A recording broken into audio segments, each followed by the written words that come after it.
Halo teman-teman, balik lagi di YouTube channel aku. Dan hari ini aku mau update tentang tiroid aku. Ini adalah hari ke 25 aku minum obat. Aku minum obat itu tiap pagi sebelum makan. Jadi tiap bangun pagi, ya sekitar jam 7 gitu, bangun pagi pertama yang aku lakuin adalah minum obat dulu. Karena aku sering banget lupa.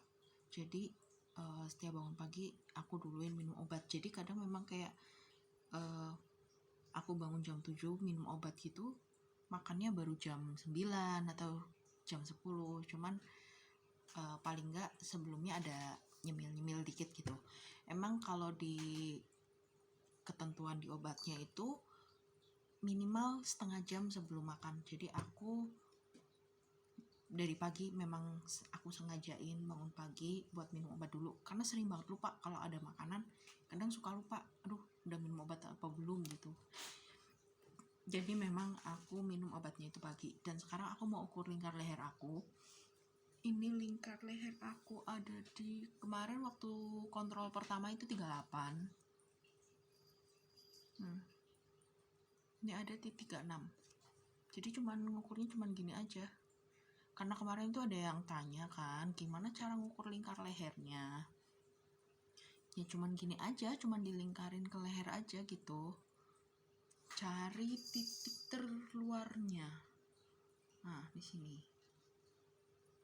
Ya, gitu.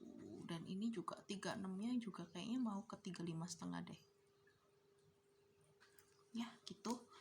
Dan aku kurang tahu sih kalau untuk tiroid itu apakah semuanya bisa kempes atau mungkin ada yang sudah terlalu lama dan akhirnya tidak bisa kempes. Karena kemarin jujur waktu aku pertama kali ke dokter lihat sebesar ini aja itu kayak aduh kayaknya udah terlambat bilangnya gitu. Cuman si dokternya bilang tapi kita coba aja ya, katanya gitu.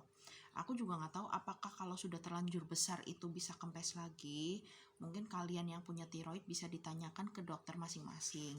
Dan kemarin juga ada yang tanya dokternya di mana. Kalau aku perginya tuh ke dokter umum, bukan dokter spesialis. Jadi karena memang aku awal tiroid banget itu waktu tahun 2011 itu nggak tahu harus ke dokter mana, penyakit apa, jadi aku pilih untuk ke dokter umum. Dan dokter umum pun nantinya akan menyarankan ke dokter spesialis kalau dia nggak bisa tanganin gitu. Cuman paling nggak dia kan tahu ini tuh kasus apa gitu loh.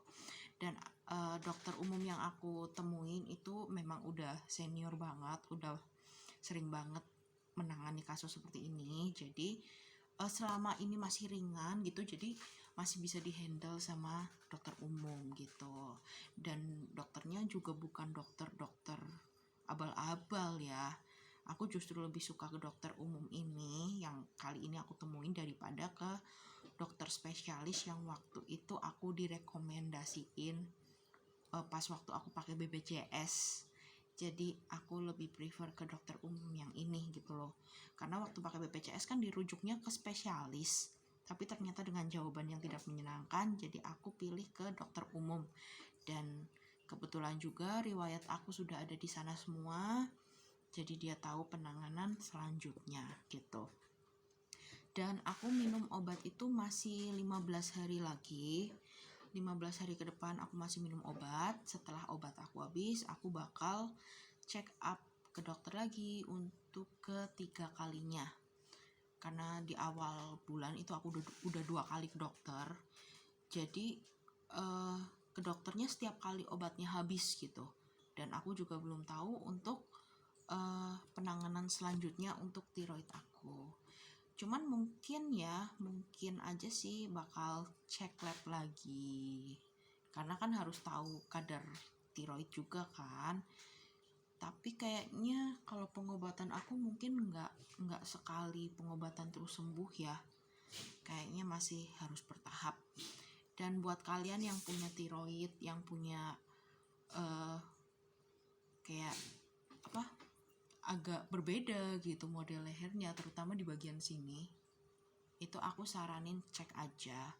Karena apa, pengaruhnya juga nanti takutnya kemana-mana gitu loh. Takutnya kemana-mana, bisa jadi nanti ke berat badan. Terus secara visual kan juga jelek juga gitu loh, leher kita tuh gede gitu. Jadi sebisa mungkin kalau udah ada kelihatan sedikit berbeda gitu, agak besar atau kelihatan nggak kelihatan gimana gitu, coba deh cek aja sebelum terlampau lama, sebelum terlampau parah gitu loh.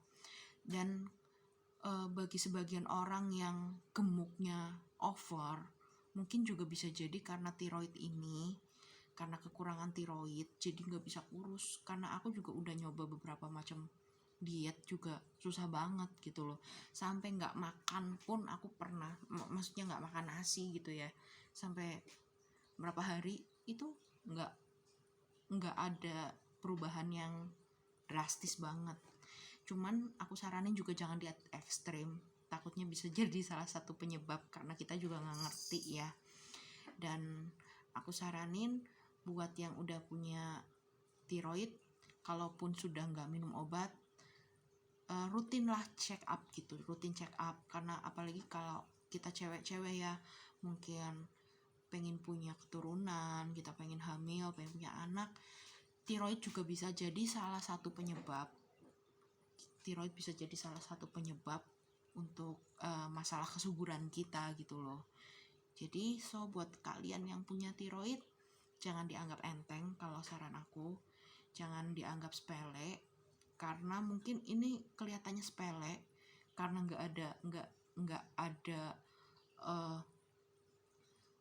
apa ya, kayak yang serius gitu, kan nggak ada yang serius, nggak ada pusing atau apa gitu. Aku juga nggak ngerasa pusing atau lemes yang berlebihan, itu enggak.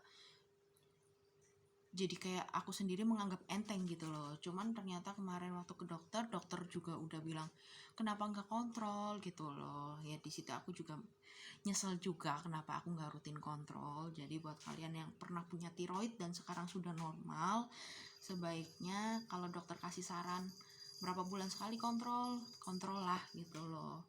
Jadi biar nggak mengulangi lagi dari awal gitu. Dan buat kalian yang mungkin baru tahu ada tiroid, tetap semangat, tetap rutin minum obat. Yang penting positif thinking aja, jangan stres. Mungkin aku juga mikirnya apakah karena stres atau karena apa gitu loh, kita nggak tahu apa yang menyebabkan tiroid ini gitu loh. Karena apa ya, mungkin kalau aku sendiri karena pola hidup yang gak sehat kali ya makan gak dijaga, terus juga diet, pernah beberapa kali diet itu yang ekstrim gitu, jadi mungkin itu berpengaruh sama tiroid aku. Jadi aku saran buat kalian tetap jaga hidup sehat, pola makan teratur, istirahat teratur, jangan stres. Dan buat kalian yang udah punya tiroid dan sekarang udah normal, rajin-rajin check up, dan ya tetap jaga hidup sehat gitu aja. Dan untuk kalian yang bingung, misalkan ada pembesaran di leher cuman gak tahu mau kemana, cari aja ke dokter umum dulu. Pasti kalau misalkan dokter umum itu nggak bisa nanganin, pasti nanti akan dirujuk ke dokter spesialis gitu ya, kayak di BPJS aja sih, step by stepnya kayak di BPJS aja. Jadi ke vaskes pertama dulu kan, ke dokter umum dulu, terus nanti abis itu baru si dokter kan analisa penyakitnya apa, nanti baru dirujuk ke spesialis gitu. Mungkin itu aja untuk update aku hari ini, karena sebenarnya ini kan bukan penyakit yang gejalanya itu pusing atau gimana, ini bukan.